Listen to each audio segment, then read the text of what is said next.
Complex d'inferioritat. Un provincià és, per definició, un home ressentit, d'un ressentiment una mica estrany, borrós, subjecte a intermitències especials, estèril.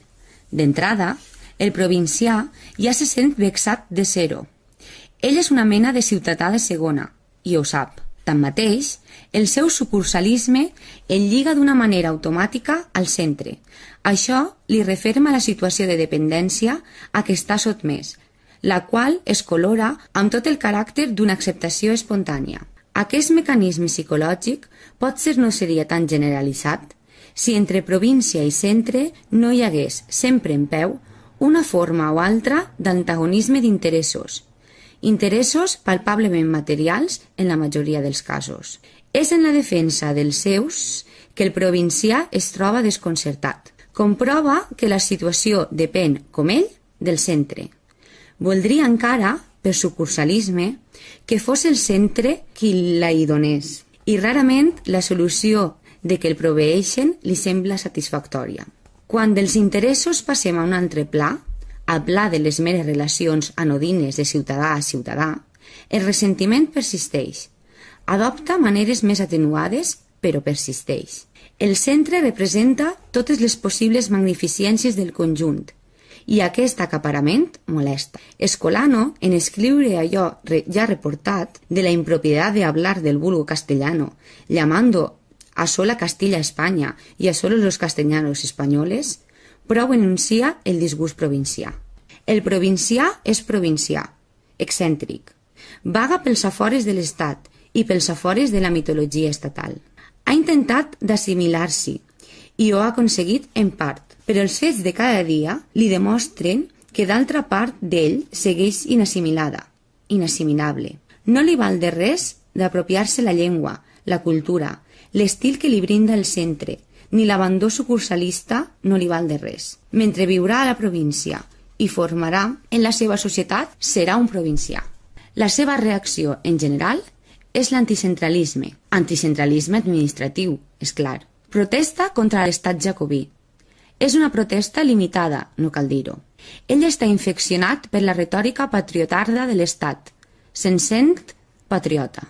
No és això el que posarà en qüestió.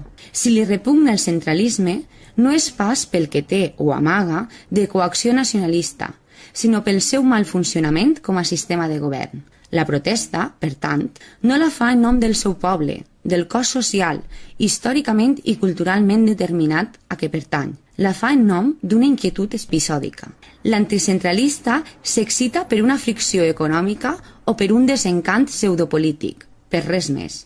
Hi ha valencians que, anticentralistes rabiosos, serien feliços amb una descentralització castellanitzant. Aquesta és la posició conseqüent del sucursalisme.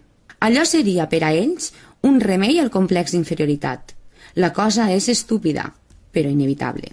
Una altra projecció de ressentiment provincià dels valencians recau sobre els altres pobles provincians. És un ressentiment que podem observar ben net en aquells paisans nostres que manifesten alguna fòbia contra el Principat i els seus homes. La veritat és que resulta una mica penós de definir i no hi ha dubte que també oculta un complex d'inferioritat. Quan en 1626 Felip IV convocà corts als valencians i en comptes de fer-ho en un lloc del regne, com preceptuaven els furs, les citava a Montsó, en terra aragonesa, els nostres avantpassats van posar el crit al cel. La gente de esta terra es blanda de suyo, afirmava Ximénez de Reynoso, inquisidor de València, i quan convocà els Corts de Montsó, atrevint-se a vulnerar uns principis clàssics de la legislació foral valenciana. El comte Duc d'Olivares confessà que ho feia perquè tenemos a los valencianos por más muelles que els súbdits del Principat i del Regne d'Aragó. Les observacions concordes als dos forasters eren dictades més per l'exactitud que no per menyspreu. Un obscur diatrista de l'època, el vicari Joan Porcat, refreeix la idea i ens revela que l'opinió dels mateixos nascuts no era distinta. Les mercès que el senyor rei havia fet en les corts als molls i als fons valencians, escriu, com si es fes eco de les paraules del valido Felip IV, blandos, muelles, molts, molls i folls. La nostra blanesa, la nostra trista, perillosa i pertinaç blanesa, data de ben antic, doncs. Mossèn Porcar profereix el seu en les pàgines secretes del dietari que escrivia i amb aquestes paraules. En quant menys te lo dit senyor rei als valencians que als aragonesos i catalans, que amb los valencians s'ha tractat amb grandíssima potestat absoluta. Notem que Porcar no es lamenta de l'exabrupte antiforal tant com de la diferència de tracte entre uns i altres. La grandíssima potestat absoluta era deplorable, sí, però més ho era el fet que el rei no l'hagués aplicada igualment al regne d'Aragó i al Principat, o per precisar-ho amb una puntualització millor, deplorable. Per al valencià provincià era, sobretot, el fet que Aragó i el Principat escapessin a l'arbitrarietat i nosaltres no.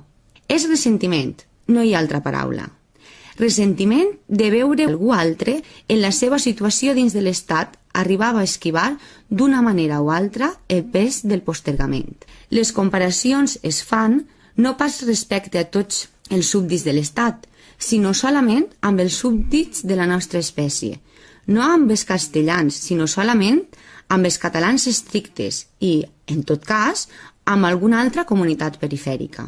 El valencià es veu unit als altres pobles excèntrics en una mateixa subordinació civil i s'irrita en comprovar que aquests, alguna vegada, semblen burlar-la.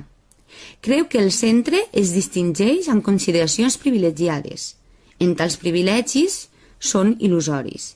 L'estat jacobí s'estarà molt de concedir-los. En el fons, no és sinó una enveja palmària de comprovar que algú altre escapa a la nostra sort, a la nostra dissort. Enveja que mai no s'adreça als castellans, als quals, per antonomàcia, són ciutadans de primera.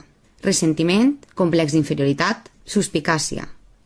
Res no és tan suspicaç com el localisme que, al seu torn, és segregat per l'actitud provinciana. El sucursalista presenta aquesta altra cara. La seva vil devoció centípreta té el revers d'una exacerbació de l'amor propi local. Això és una reacció superficial i barata, però es dispara de seguida que, per un motiu o altre, el provincià es creu ferit en la seva vernaculitat, o veient sempre que un valencià se sent desbordat per qualsevol presumpta arrogància provinent de Castella o del Principat. Com més provincià és un valencià, més enganyat i rupestre és el seu localisme. Els castellanitzats de València són, precisament, els defensors més entusiastes de l'idioma valenciano, de la literatura valenciana, de les glòries valencianes, quan trobem que algú els qualifica de catalans, cosa que ells consideren una usurpació.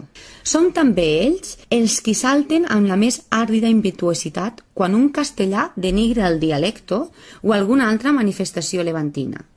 Això no falla mai. I encara, a més de ser predominantment verbal, aquest localisme es limita, de fet, a les tendres insignificàncies del folklore, de la rivalitat esportiva i de la ponderació del paisatge familiar. És una petitesa d'horitzons bastant grotesca. Els alacantins diuen de la pròpia comarca, ni el més castellanitzant adopta el castellà per dir-ho, que és la millor terra del món. El partidari del València Futbol Club es pegarà amb l'hinxa del Real Madrid amb el mateix orgull patriòtic que Palleter oposà a Napoleó. Tothom posarà les mans al foc per jurar que la paella sobrepassa les més sumptuoses fantasies palatal d'un brillant sabarín, extinct de caèteris. El provincianisme té aquesta cua monstruosament vernacla. D'altra banda, el provincià viu en un permanent estat d'estrabisme moral. Amb un ull mira al centre, amb l'altre fita les realitats immediates que l'envolten. Que mira al centre és indiscutible. Això és l'essència del seu provincianisme. I, al mateix temps, resten pendents del centre, en el qual posen totes les esperances i totes les complaences. El mimetisme madrinyelista els domina. L'ideal del bon provincià seria no diferenciar-se gens del model central. I això és el que mai no arribarà a aconseguir.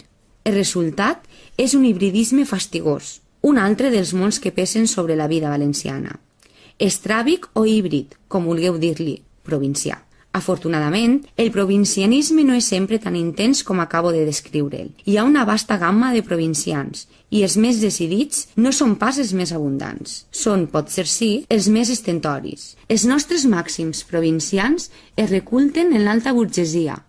Compten amb la nòmina completa de residus aristocràtics. Són els escriptors assimilats que desconfien de l'èxit madrileny i coven la gloriola municipal. Els he penjat l'adjectiu d'estentoris perquè són els figurons de la vida local. Pel fet d'ésser-ho, semblen més i més importants que realment no són. Però el provincianisme hi és, com un càncer ridícul.